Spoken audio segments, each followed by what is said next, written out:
So here we are in Florida, almost sunny Southwold Blue skies. with the amazing Simon Scarrow, who's just given us the most illuminating talk about his new book, primarily, where he's departing from Rome and going to America to do crime, but based on virtual reality porn. Okay.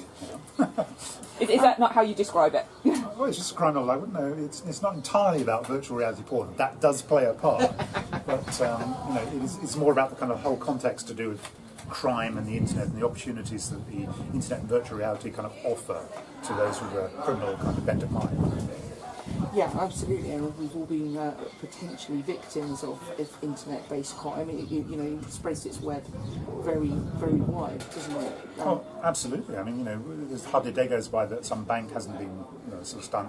And the thing is, it is a vast problem which they're kind of keeping from us, because if we knew just how vulnerable financial systems are to criminal hackers and so on, I think we'd be shocked. And it's the same thing with big data. I have a friend who's finished a research degree, and it's interesting, he's a guy who was doing the examination for a provider, so he said, well, if this doesn't get you killed, nothing will. Because he basically knew people with connections within the data harvesting industry, and all the stuff that's out there. It is absolutely terrifying, the amount of, and it's not just that they're sort of ripping off financially and things like that. It's the way that this is now going to be organised in order to sort of steer political perspectives, so that people can basically create the election result they want from knowing about your kind of personal habits and the data and stuff you publish online. Which we've pretty much seen, have we not, in America? Manipulating We've seen it in America. Well, and with Brexit. Brexit, yeah. And I think you're going to find that's the way it goes from now on. And of course, whoever kind of, controls the mass media basically controls the mind. But that was the case when Tony Blair won the election back in '97. Yeah. The Sun changing its political allegiance, which I'm sure was all to do with money. I agree. But I think then they changed back again. Yeah, I mean that is the thing. But I think the problem now is that some newspaper headlines are a fairly blunt political instrument. The algorithms that are used by Cambridge Analytica and these data harvesting companies are now so sophisticated. They can target, precisely what tickles a particular individual's fancy, and then route the news stories that they get on Facebook and things like that to steer them in a particular kind of way, and that is really spooky. Yeah, it is, because we are constantly being manipulated. All reality TV programs are totally manipulated, and yeah, we're living in a world where what is free thought, and what you were saying about truth being like a Russian doll, because everything is a layers of subjectivity to actually find what is sort of ultimate truth, and does it actually exist? Well, it doesn't. Of course, it doesn't. I mean, what we are caught with is this sort of matrix of subjectivities, and there is no kind of authentic objectivity left. And that is. And the thing is, it was always the case. It's only since the arrival of postmodernism as a critical theory that it's kind of exposed that for what it is. Yeah, absolutely. Absolutely, and you're right. The Sun is a very crude tool, but it was achieving the same results with its crudity. The internet and the proliferation of other media sources, TV programs and reality TV, etc. We are basically mind controlled, aren't we? Oh, absolutely. Yeah. And I think one of the scariest things is actually, if you get involved with debates online and so on, is the amount of people say, well, I don't care about the Russian thing, nobody changed my mind about something. And you think, you listen to yourself, you've just repeated 3 lies in the last paragraph, Yeah. Yes. But then the question, of course, is, who am I to say that they're lies? Well, that's right. That's presumably that's your subjective reality. Yeah, it gets very complicated very quickly, doesn't it? And terrifying. Yeah.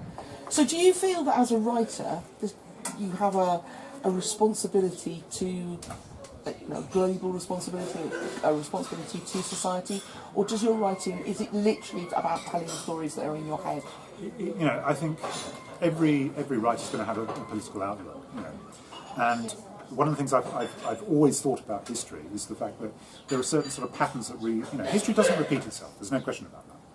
But what happens is certain sort of cycles and certain sorts of memes, if you like, in history repeat themselves in different ways within a different kind of context. So, if I'm talking about, for example, I've often said I thought that America is the modern Roman Empire, the presidents are the modern Caesars. The Roman idea of the world outside of the of Roman, how it's all sort of barbaric, and we are the God chosen force to go out there and put order to it, is very much like the American view of the world. Yeah. And it's not a difficult thing to kind of grasp that that's the way the world is working. And so quite often I will inject something of that in the book, just a little thing, because I want readers to think, oh, gosh, isn't that spooky?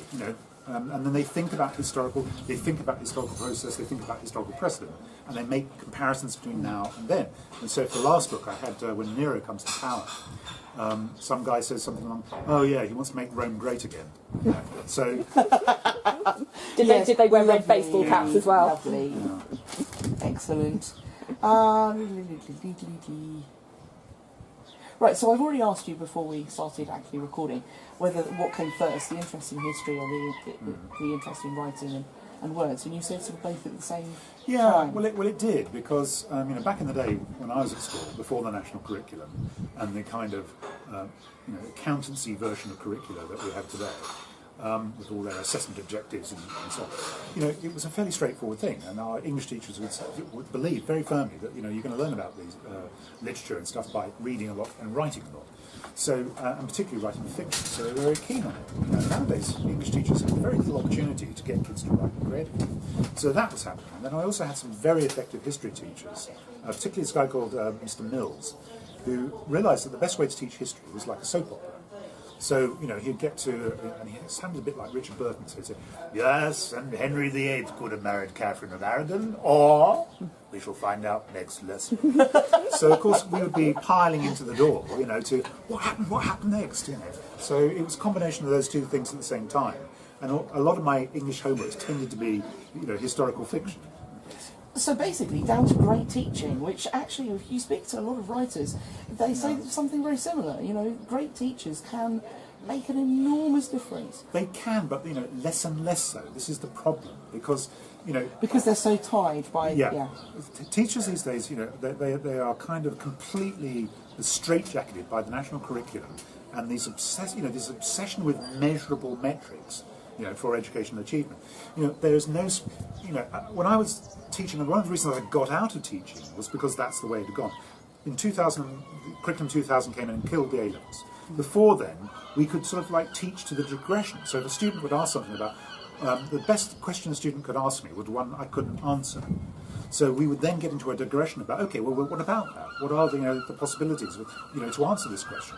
And so you'd get 90% of the learning would come out of something you hadn't planned for.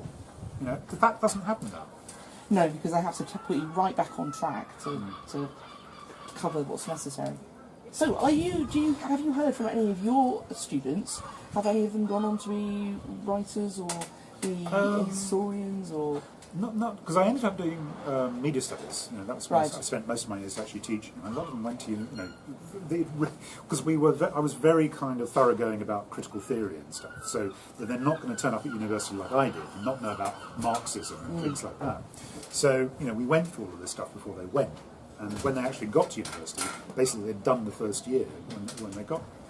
And a lot of them have stayed in touch because, Facebook allows you to do that kind of thing. Yeah, absolutely. And it's lovely to follow their careers. Now, some of them are working, they're working in law, they're working in media, some of them are teachers, which I'm particularly, proud of, because I think, they've obviously got the bug and they're doing it too.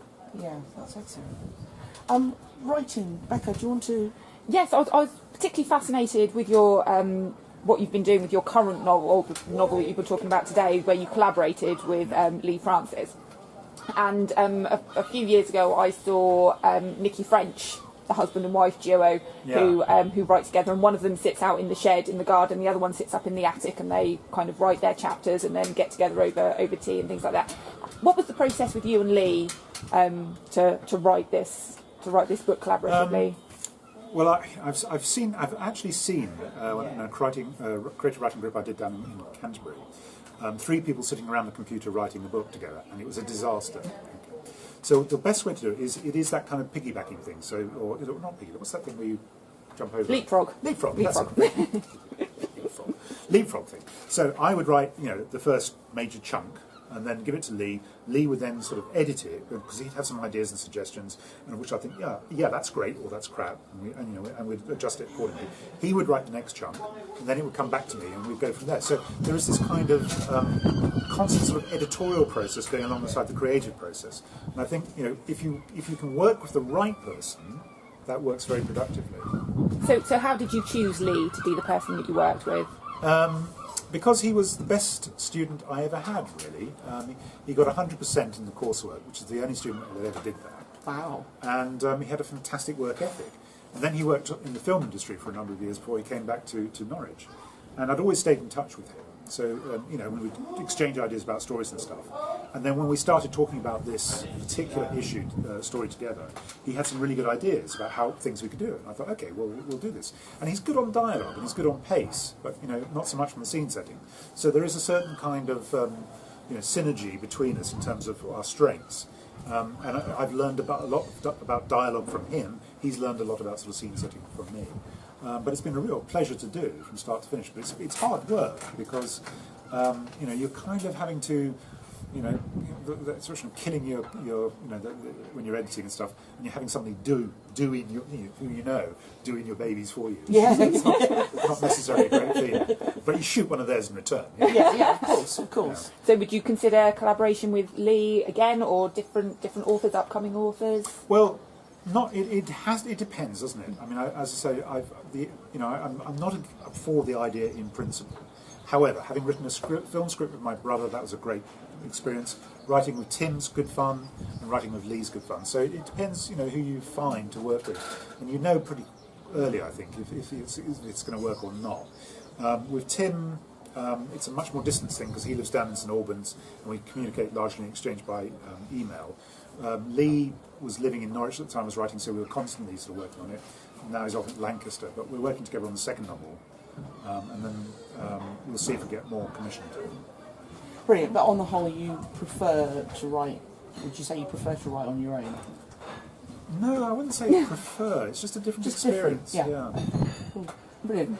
I've got a question about characters, because you're now on book 17 of the Roman series, and your character's obviously developing, so each book is a standalone, but there's obviously a development in the characters as you go. So, like, for example, Enid Blyton's famous 5 never age at all. They seem to be at school until they're into their 20s. But that's not really acceptable. So presumably your characters age, they develop. You say one of them's got a girlfriend and... Well, it's interesting that you bring up Enid Blyton, actually, because I think... we were talking about plot and character in the festival, and her books are all about plot. They're not about character. Yes. I mean, you can cut out her characters basically. They are that thin, and they don't change from book to book. But I think it's important if you're going to plan a long series that you give the readers something to sort of an overarching narrative as well as the individual narratives. So, when they're reading something, you can make a slight reference to something that happened earlier. And they go, yes, that's why. Oh, again, hasn't he changed? And things like this. And I think it's always nice to sort of, watch characters grow and age and how they cope with that. Is there a concern that your character's going to hit retirement age? Well, yeah. I mean, I'm 92 and still.